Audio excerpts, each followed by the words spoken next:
Hi, my name is Craig Pera. This is Sex Afflictions and Porn Addiction. I've been putting off this broadcast now for like almost all day. And every time I sat down, I got emotional. A couple times I started crying, and it's been doing a lot of reflecting in terms of what's happening in the news. Um, Kids are dead, more kids are dead, another shooting. And what I wanted to talk about today was I wanted to give you some tips to help you manage the trauma from current events. Unfortunately, this is not going to be the last traumatic, newsworthy event. It's I don't want to take anything away from what we're witnessing and what's happening, but what I want to share with you what I'm doing to not lose my shit, and or to lose my shit in a healthy, constructive way. And let me tell you what I mean by that, because how do we escape from difficult feelings, right? What do we numb, we cope, we escape, we use pornography. We it just it works. It works. It may have some secondary harmful, side effects, but in terms of an activity that is mindful in a weird kind of way, right? Mindful in the sense that when you are PMO, you're in that zone. I mean, you are literally thinking of nothing else, right? That's all you're doing. Why? Because it works. Because it works. But if you are choosing to not numb, cope, and escape in that way, in an unhealthy way, then I want to give you some practical tips in terms of what can you do to manage your mental health. That's what this is all about, managing your mental health. And for those of you who are joining me live, welcome, Chris, and everyone else who's here. Hi. Please save your questions, or not save your question, but I would love to answer your questions. You can put those in the chat. And if you're watching this a recording, if you follow me on YouTube, Facebook, Twitch, or LinkedIn and Twitter, I think you'll get notified when I go live. I do not have a set schedule. This was something that was just bubbling up, and I felt it was something that I had to share. Thank you, Chris, for your condolences, and so happy that I have helped you in your recovery, or what I like to say, in your aggressive pursuit of a great life, because that's what it takes. That's what it takes. So let's get to the 6 tips. And listen, nothing, right? Don't overlook the obvious. My dad always used to say, KISS, keep it simple, stupid. And I wouldn't say that to you, but I do want to help you keep it simple. And there are things that you can do, practical things that you can do to help you manage an incredibly painful, traumatic event. Okay. And first, now this is true for always, right? The number one tip must always be your priority, and that is rigorous self-care. There should be no universe, no reality where you are not practicing rigorous self-care. But now is the time to recognize that your body may be in a state of shock.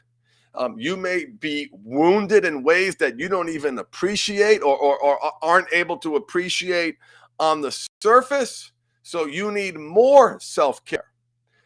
So dial it up. Dial it up. Eat better. Sleep better. Hydrate better.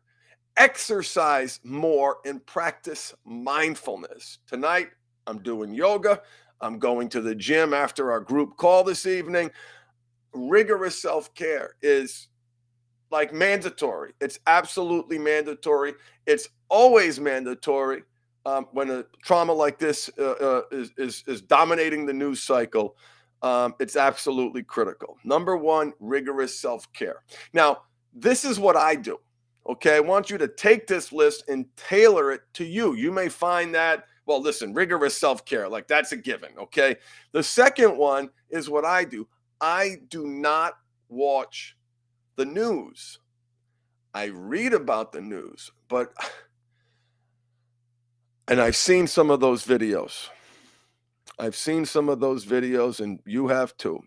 The Buffalo shooting, this parents trying to get in to see their children, like heartbreaking. Okay.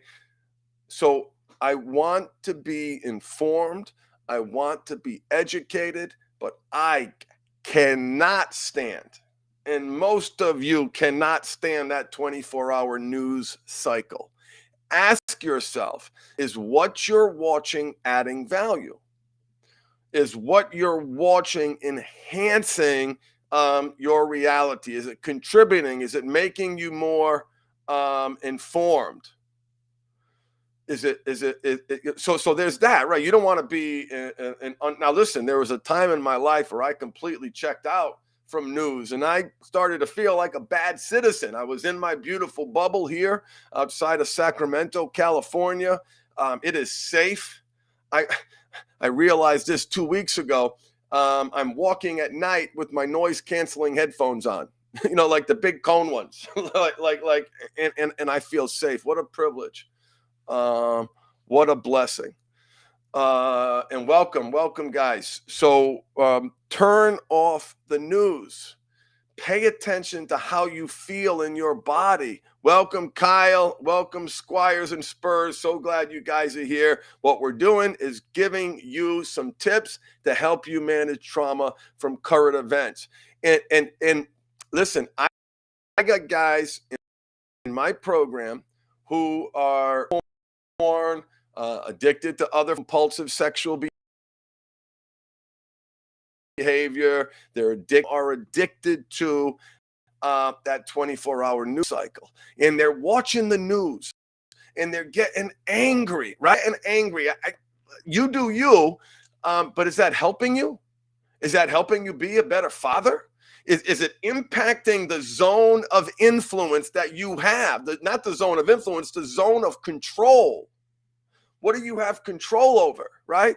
And if you're finding that 24-hour news cycle and those videos, which are so painful and so traumatic, aren't enhancing your life, aren't making it better, then please turn it off, or limit the time.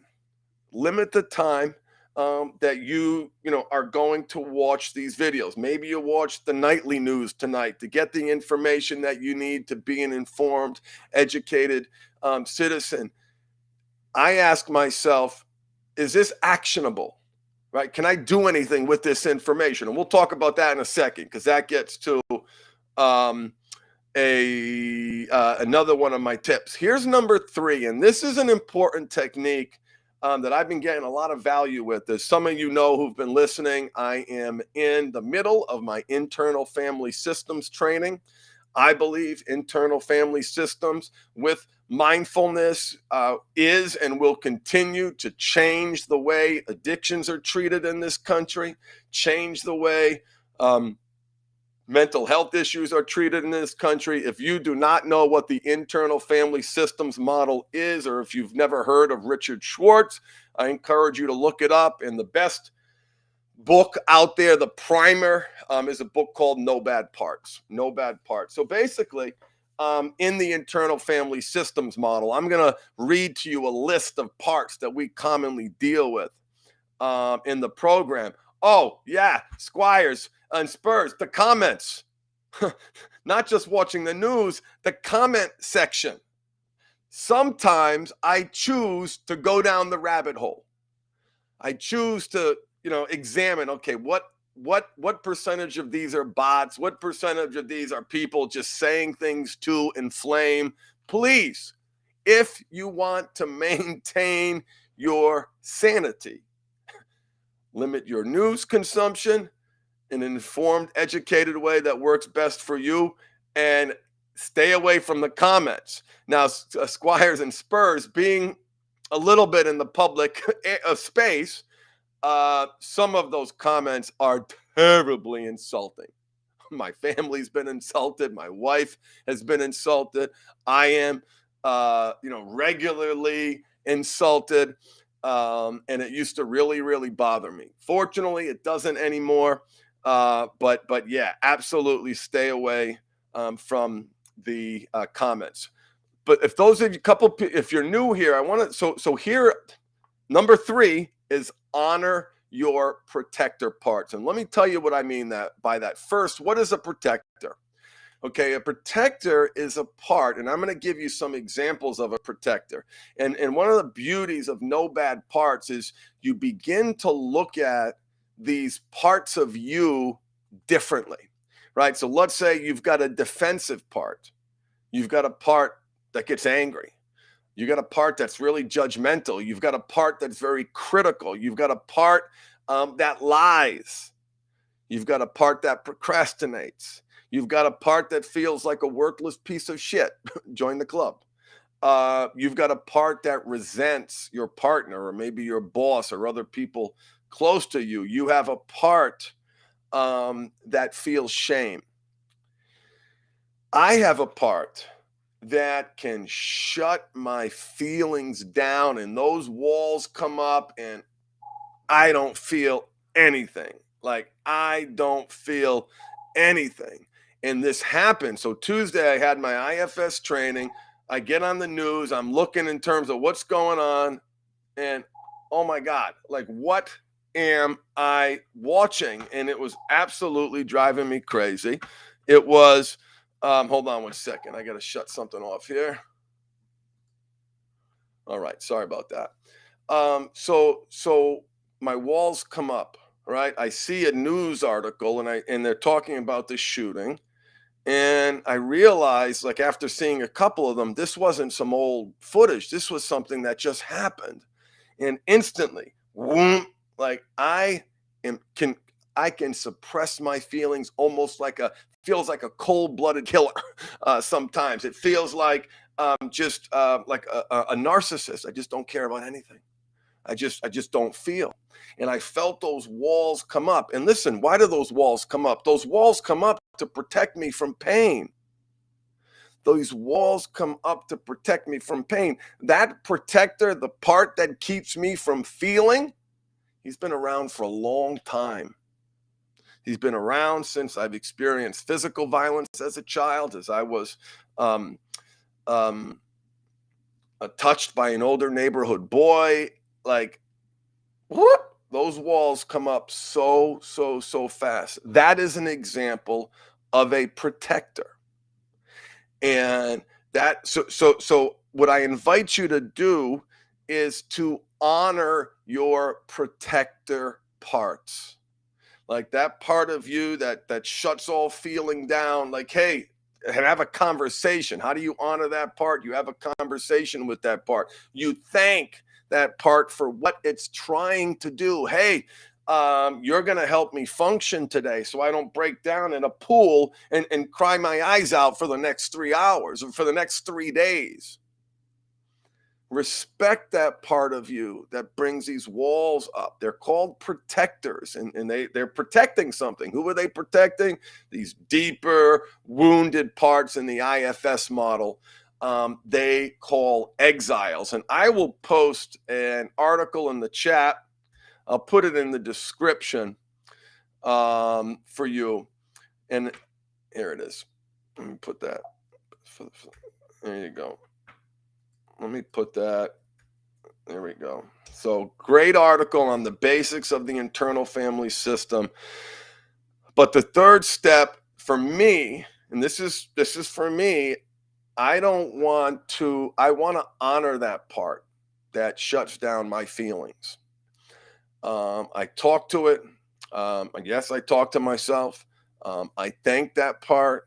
I recognize where that part came from, and I express gratitude to that part. Now, that part may have been born in a really painful place, right? Those parts of you that shut down when, you just when you don't feel, right? That's a protector part. Where did that part come from? So I want to honor my protector parts. I want to express gratitude for that part. I want to remind myself where that part came from.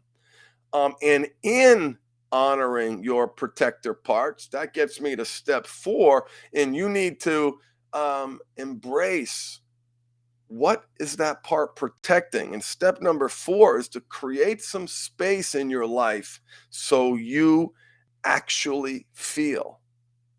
Because stuffing it down doesn't make it better, it makes it worse, because that which you resist persists.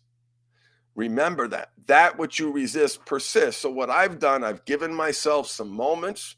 I'll lie there in bed, think about what's going on, the tears come down my face, and I just bawl my eyes out, and I don't try to stop it.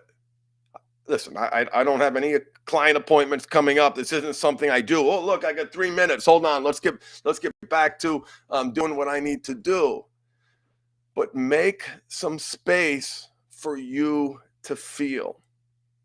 It's so important to not stuff feelings down. This is traumatic. We've all witnessed something traumatic. It's horrific. It's horrible. And yes, we've been desensitized. And honor that pain. Feel. That doesn't make you weak, brothers and sisters. That makes you stronger. Right? And I'm talking to my men out there. If we're going to define vulnerability or masculinity as brave and courageous, enough of the bullshit, right? It's easy to stuff the feelings down. It's a lot harder to feel. So space to actually feel what the hell is going on. And I'd love to answer your questions when we get to the end. So number 4, create some space to actually feel. Why? Because that which you resist persists. Here's something else that I recommend. Number 5 is to take action, do something. When there's an event like this, we feel so helpless. And listen, your small donation, it's not going to solve the problem. But you may get value in donating some money to a cause that you feel good about. Donating money to some of the families or the medical bills of the people going through this absolute horror. Do something. Take action. That helps me not feel so hopeless. Do something. Do something. Whatever that is. Number 6 is, and listen, this is hard. This is hard, right? There's a part of me that even feels guilty giving this advice. But celebrating what you do have. Whenever there's a tragedy, whenever there's a trauma, whenever there's some horrible thing that's happening in the world, I reflect on what I have. I reflect on what I'm grateful for. Not that it's just me looking in the mirror and being grateful for what I do have. We have you all know, right? We stuff it down. Listen, I'm sorry. This is hard to talk about. I have my list right in front of me, and I'm going to read from my list and give you tips to manage trauma from current events. One of the things I like to do, and if you want to join me now, slowing down your breath. Let me give you a real practical technique, and let's do it together if you'd like. If you're not driving and you want to join me for a very short mindfulness exercise, what you can do, what you can do by slowing the length of your inhale, by slowing the length, particularly of your exhale, you can trigger the body's vagus nerve. And you can, what that does is that's the body's like mind, that the mind and the body like intersect. And I'll put that article, if you haven't read it, there's a great article in the chat about the vagus nerve. And what that does by slowing down your inhale, slowing down your exhale, you actually at the central nervous system level, you can't slow that breath down if you are unsafe. So one of the things that I like to do, and I'm going to do it now because you see me bouncing all over the place. My notes have gone completely out the window. There's 10 things I wanted to say that I didn't say, and I look forward to your feedback too. We'll get to that in a second. I close my eyes, feel my feet pressing into the ground, just noticing like an aspect of my foot that I really haven't paid attention to today. Feel the heel pressing into the ground, spread my toes out nice and wide, feel that big toe mound, and slowly return each toe to the ground, seeing if you can feel each one. I'm sitting up nice and tall, shoulders back and down, hands cupped in my lap. And I'm going to, by restricting my breath, I'm going to slowly inhale.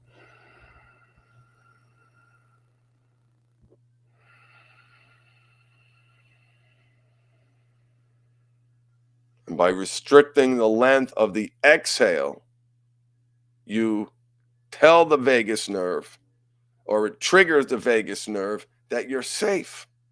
And thank God, you're safe. And you actually relax.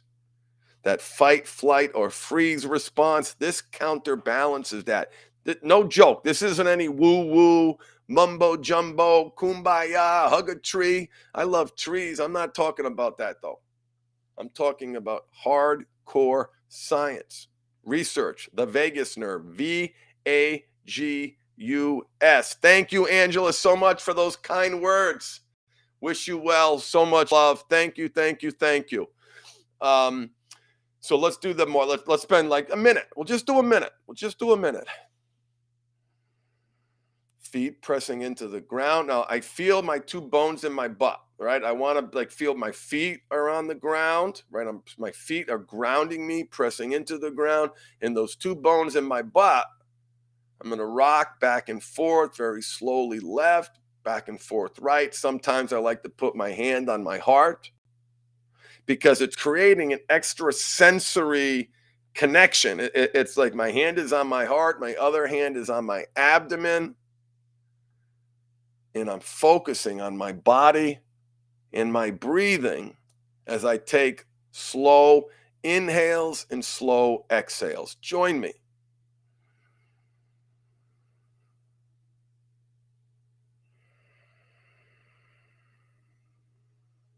And maybe focus on what you do have.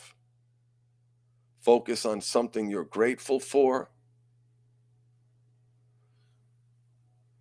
Focus on your wish for humanity. Your wish for you. What do you want to accomplish? What do you want to do? How do you want to show up in the world? Or simply focus on your body and your breathing.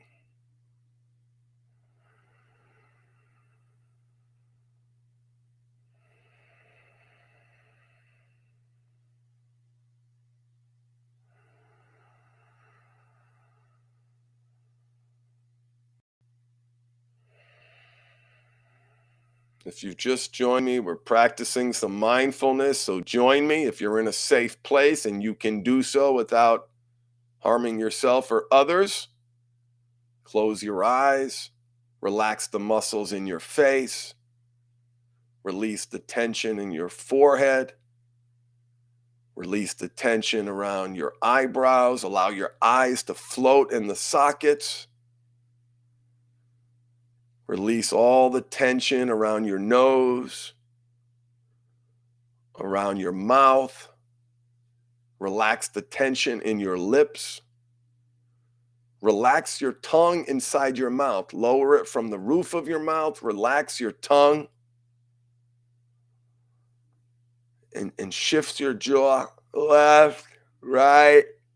Maybe make a funny face. I can't believe I'm doing this, but yeah, like a pucker face, right? You engage all the muscles in your face. Please don't screenshot this and embarrass me. I'll go for it. Who cares? Make that face, and you engage the muscles in your face and relax. Right? You can't engage what you're not aware of. You can't relax what you're not aware of. So by engaging those muscles in your face and making that pucker face, making that grumpy face, you can relax those muscles. And let's do that. I've already made my silly face, so you do it. And what's going to happen is your mind is going to bounce all over the place like a pinball. All over the place like a pinball. And when that happens, gently, kindly, lovingly, return your focus to your body and your breath. And your mind's going to wander again, and then you're going to gently return it to your body and your breath. Now, if you have this like constant thinking, which I do, like I'll say, you made the face, that was really stupid. This is the worst broadcast ever. You're all over the place. You made that face that's so embarrassing. Your ahs and ums, right? And I'd say yes, and okay, I don't try to discount those things because we talked earlier. Remember, that which you resist persists. So I allow those negative thoughts, just like a cloud, pass by, float away, car driving by. Oh, it's gone. I don't attach to it. I don't grab it. I don't even give it any. No. It's okay that you make mistakes. I'm not engaging in that narrative. It's like, okay, yes, and now I'm choosing right now to focus on this community of brothers and sisters who want to practice mindfulness, maybe learn some tips to manage the trauma from current events. And if one person hears this and gets the mindfulness spark, mission accomplished. Mission accomplished.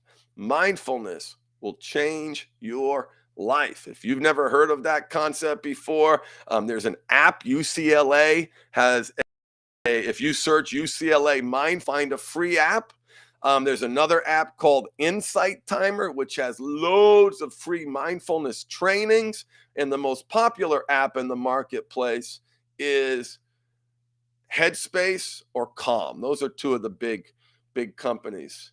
And Titus is talking about the TENS unit. Yes, I've heard of that. Very, very interesting. 2 points on the left earlobe. Very interesting. There's a number of things that you can do to activate the vagus nerve or to stimulate the vagus nerve and tell the body to relax. It literally is, it's amazing. And one way we know how to do it, or not we, science tells us, is by extending the length of the exhale. Extending the length of the exhale. Yeah, I'm reading your comment, Kyle. Thank you so much for posting something. I want to be the type of parent that raises a pro athlete. The percentage, the chances of your child becoming a pro athlete are ridiculously small, probably a better chance of winning the lottery. So my goal would be, and I'm not here to tell you how to raise kids. That's beyond my expertise. I need tips from you guys. We're all trying to do the best job we can. I want to raise happy, healthy children that I set, high expectations, help them be the best versions of themselves, learn to love themselves, have grace, forgiveness, and are kind. My boy just got a feedback from all the kids in his class. He's a teacher's aide, and it was so awesome. I felt so proud over and over again. Hardworking, kind. Hardworking, kind. That made me feel really, really good. So let me just quickly recap, and if anybody has any questions, please, please, please let me know. What are the 6 things that you can do to better manage trauma from current events? Number 1, practice rigorous self-care. I call it the fundamental 5. That's eating well, sleeping well, hydrating well, exercising well, and practicing mindfulness. The fundamental 5 are called the fundamental 5 because they are fundamental. That should always be tight. Your self-care game should always be on point. Now, listen, mine wasn't always there, but please, please, please don't overlook the basics. Number 1 is rigorous self-care. And when you're experiencing a traumatic event like what we're seeing in the news, double down. Like, what do I need to do right now to help me emotionally and physically regulate in a healthy, constructive way so I don't have to resort to reactive, unhealthy need-seeking behavior? So rigorous self-care is at the top of the list. Number 2, as difficult as it might be, turn off the news.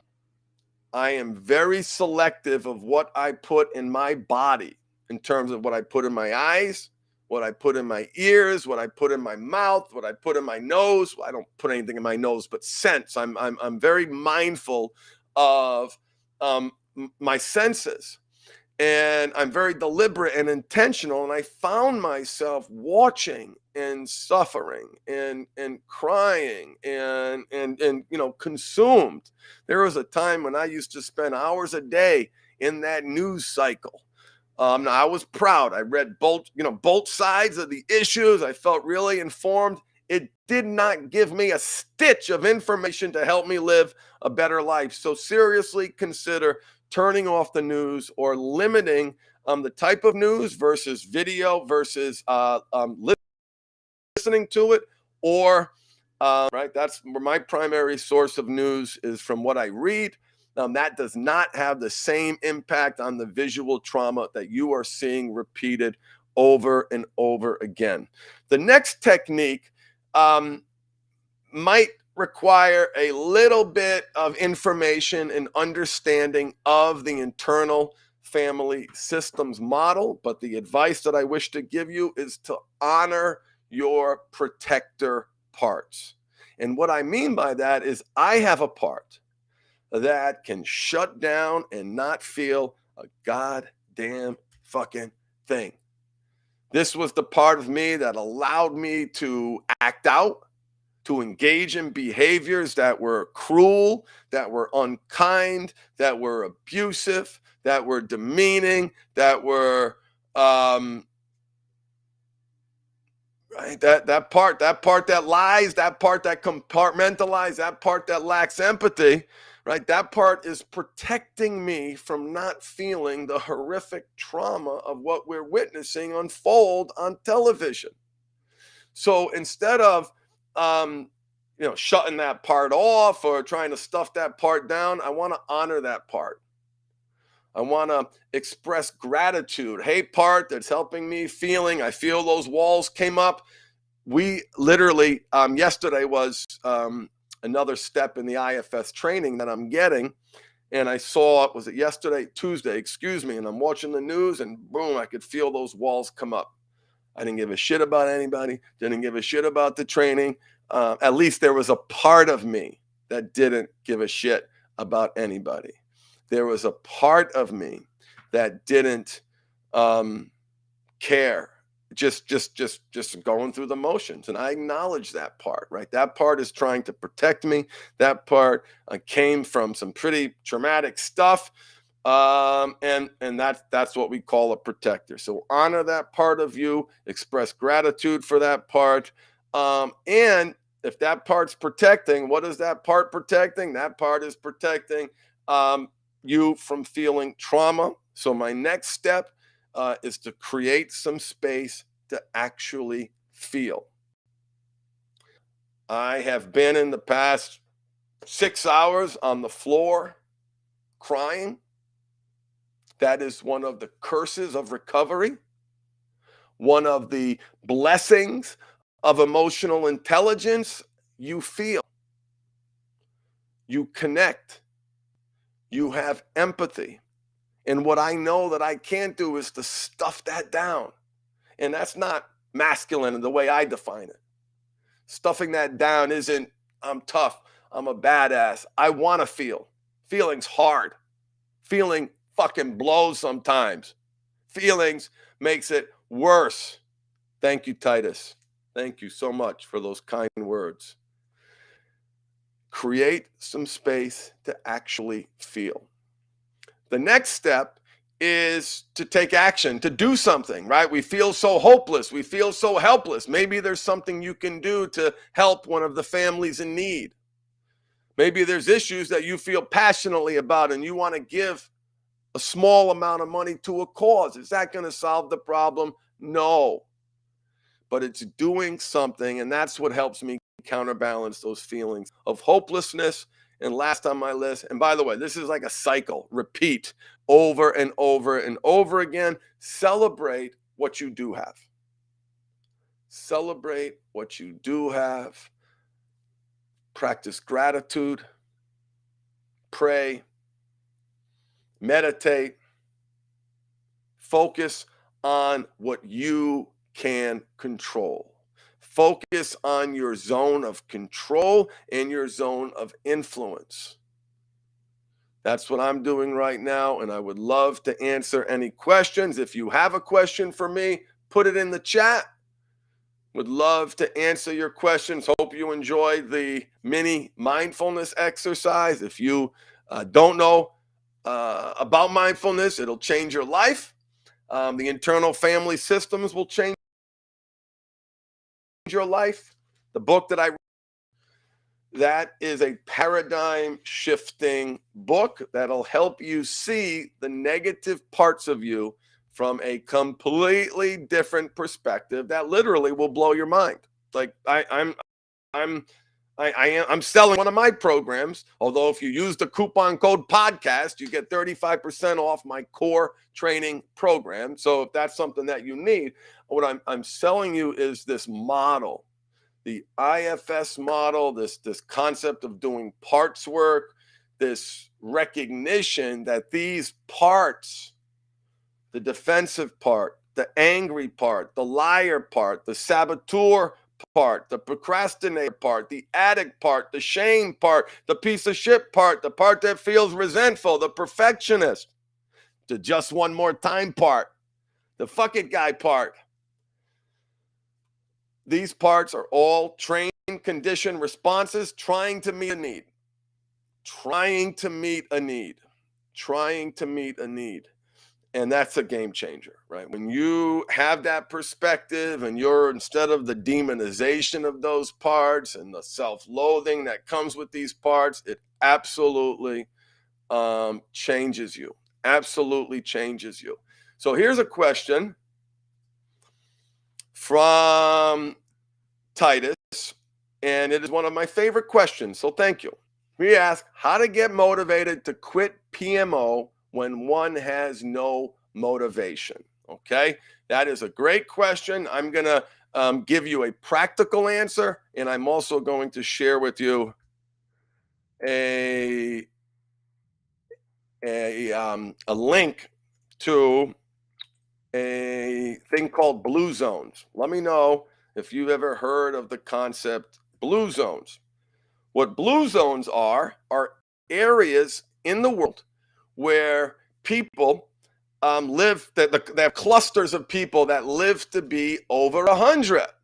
And so these clusters of people that have this longevity are called blue zones. And those blue zones are being studied by our scientists. And one of the realities that we've learned about those people who live long, happy lives is they have purpose. So how to get motivated to quit PMO? Don't get motivated to quit PMO. That's listen, and I'm going to be a little crass, okay? Just bear with me, and not crass towards you, but I'm going to let one of my parts take over, okay?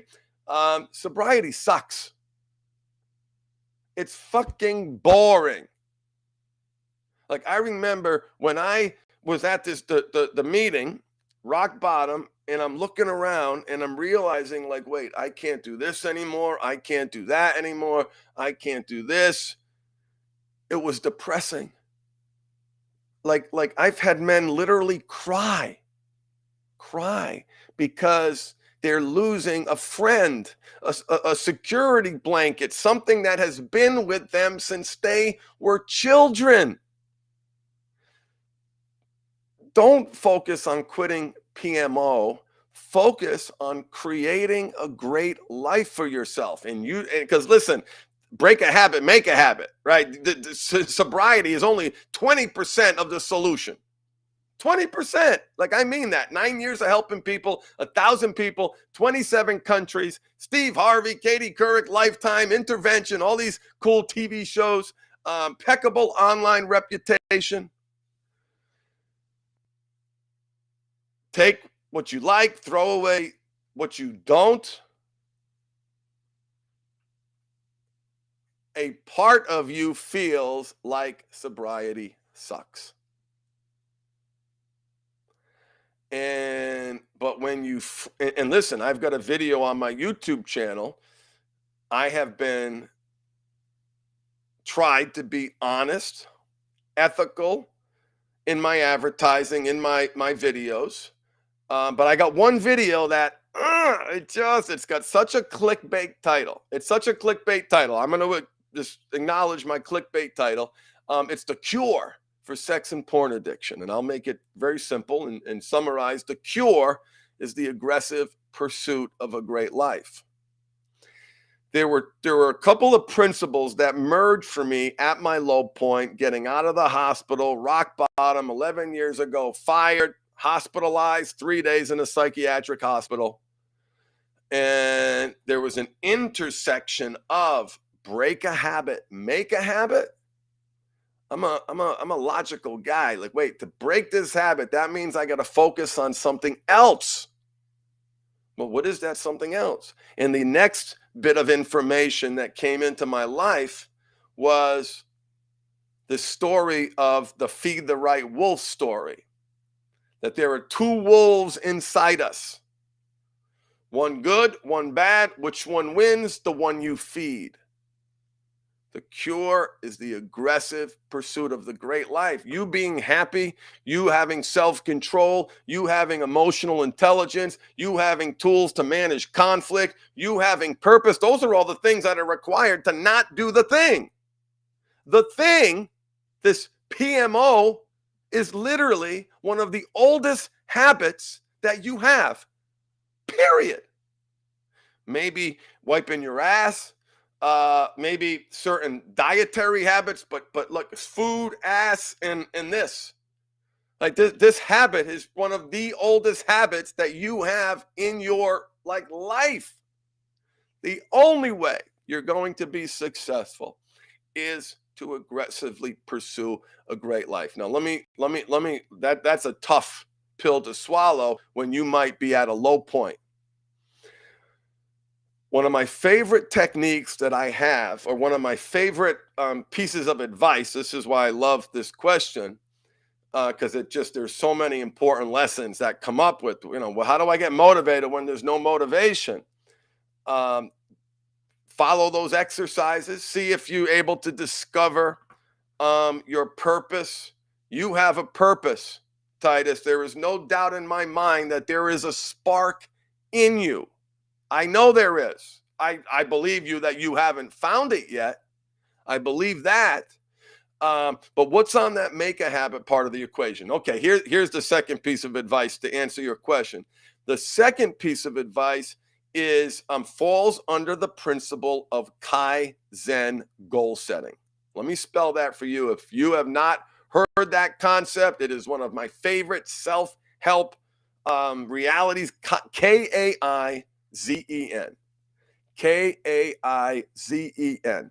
A Kaizen goal is small and trivial. A Kaizen goal is a ridiculously attainable goal. For example, 1 push-up a day. Look, it sounds massively overwhelming. I love it. Titus, you're tracking with me, man. You're tracking with me. This is why this next advice. Now, listen, I believe you have capability. I don't even know you, but I believe you have capability. I have a special needs son who has a genetic condition, and we have different capabilities, but there is no doubt, and I've seen it. I've seen that capability in his drumming, in his work with kids. He's amazing with little kids. He's not going to walk the same path that I did, and his capabilities are different than mine as what's a traditional, someone would define a high achiever, but he has capabilities and has goals and has aspirations. So you're absolutely right. The cure is the aggressive pursuit of a great life. Easy for you to say, Craig. Listen, I've been there. Okay. And listen, I'm there sometimes, right? Sometimes I'm in a flow state. Other times I am in the ebb. I am down.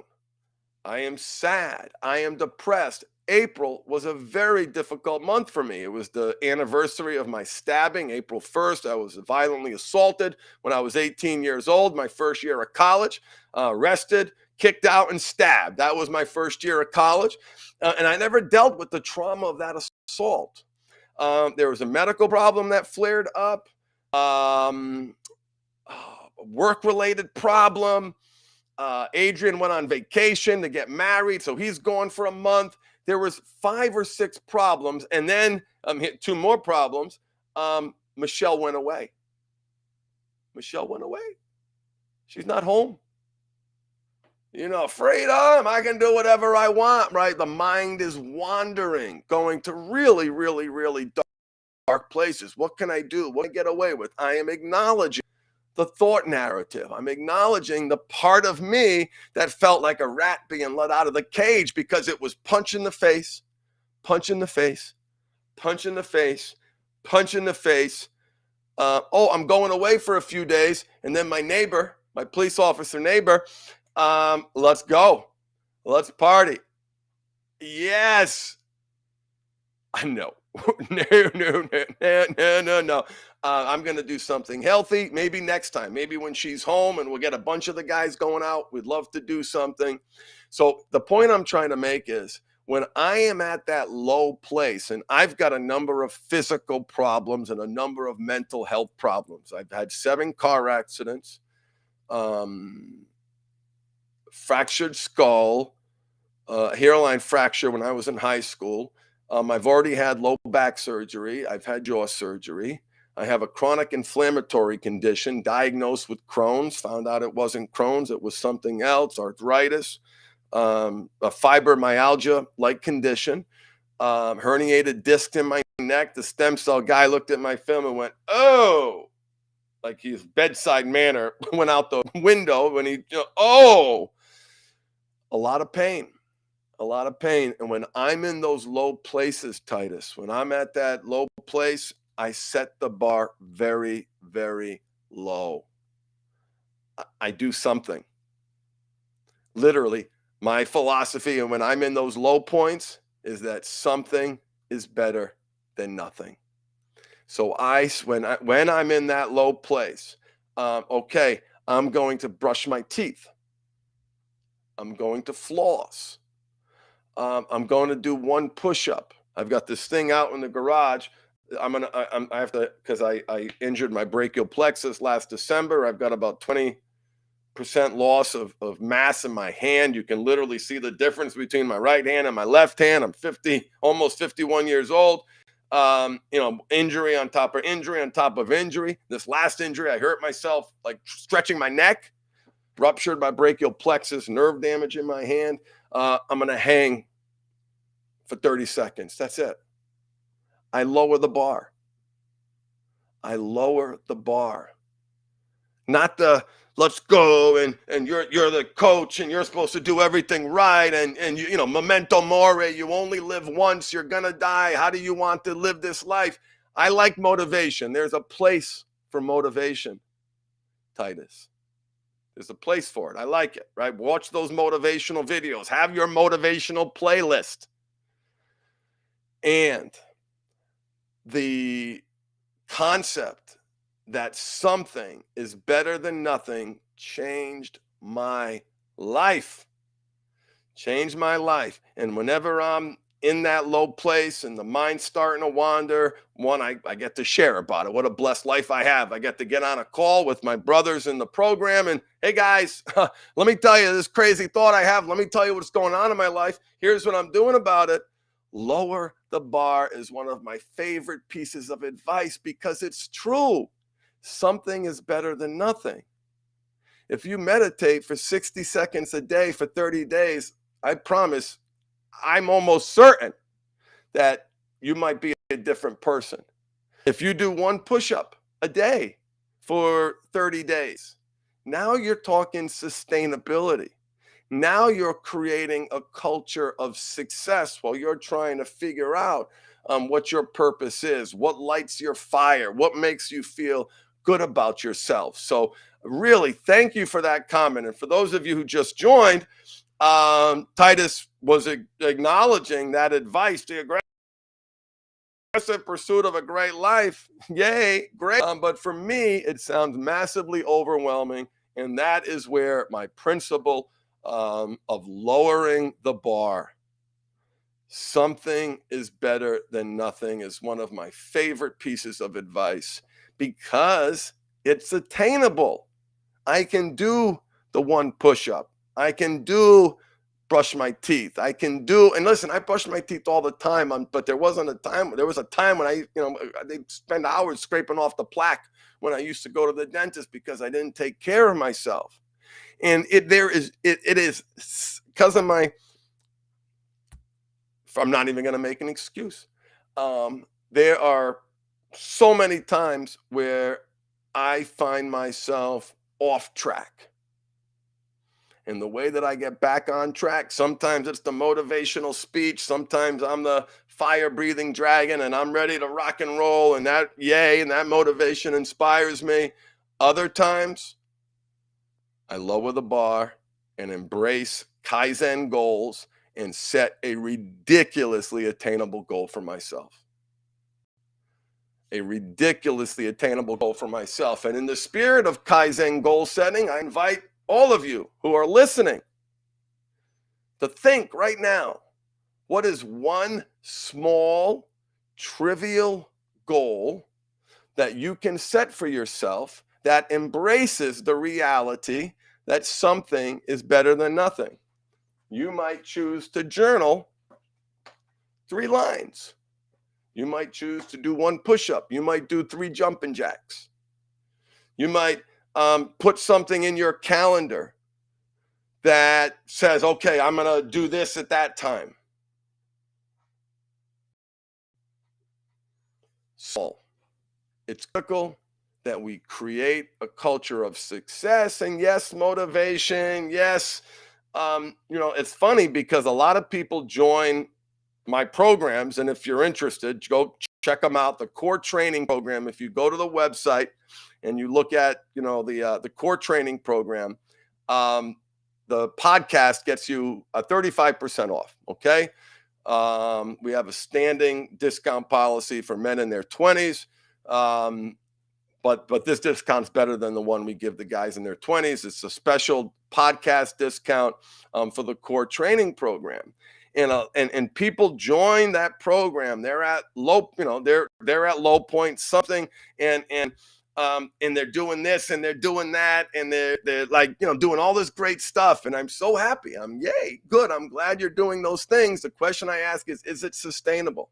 And sometimes, as crazy as it sounds, I said, hey, let's dial it back. Let's dial it back. Let's lower the bar. Instead of riding that momentum wave, which is going to crest, which is going to crash, It's not sustainable. And in order for a goal to be a SMART goal, it must be specific. The goal must be measurable. It must be attainable, relevant, and time bound. Attainability is everything. Lower the bar. Trust me. Trust me. Lower the bar. And here's what you can do. Here's one simple Kaizen goal setting. Every day when you wake up, we're going to use the principle of anchoring. We're going to anchor this new habit to an existing habit. Here's the existing habit. Your right foot hits the ground when you get out of bed. Your left foot hits, whatever order it is, left or right, hits the ground when you go to bed.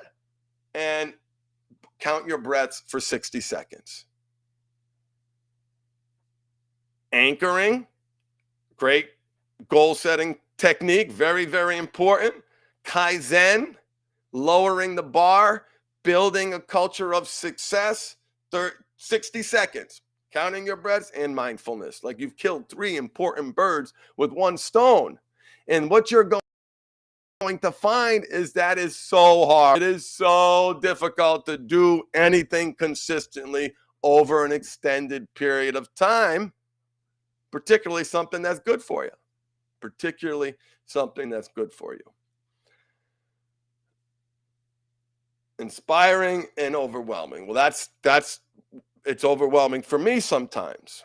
And it's overwhelming because I have this projection of who I'm supposed to be and what I should be doing. And then there's another part that says, hey, let's work with what we're dealing with here. There, you got some problems, some physical problems. Clearly, you have your fair share of emotional problems. And I am obsessive about managing my mental health, practicing rigorous self-care to keep myself in a place to do my best work, which is to help change people's lives. Thank you so much for joining me today. I got a few more client calls tonight, so I got to jump off, but I want to thank you guys for joining me. Please heed some of this advice. There's a lot of trauma going on. There's a lot of pain, and it impacts you. Be mindful of that impact and embrace your power of choice. Feed the right wolf inside you and set small, attainable goals so you can build a culture of success. All right. Thank you so much. For more information, visit www.themindfulhabit.com. I have a free training on my homepage. And if you do need structured help, if you use the coupon code podcast, you save some money on the core training program. That's for the core training program only, not the group or not the one-on-one. So anyway, hope that helps. Thank you so much for being here with me. Thank you so much for joining me. Love this back and forth. We're going to do this again. So make sure you subscribe. So next time I go live, you'll be able to join me and ask me questions. Hope it was helpful. Thank you so much for joining me. May you find peace and take great care of yourself because you deserve it. Bye, everybody.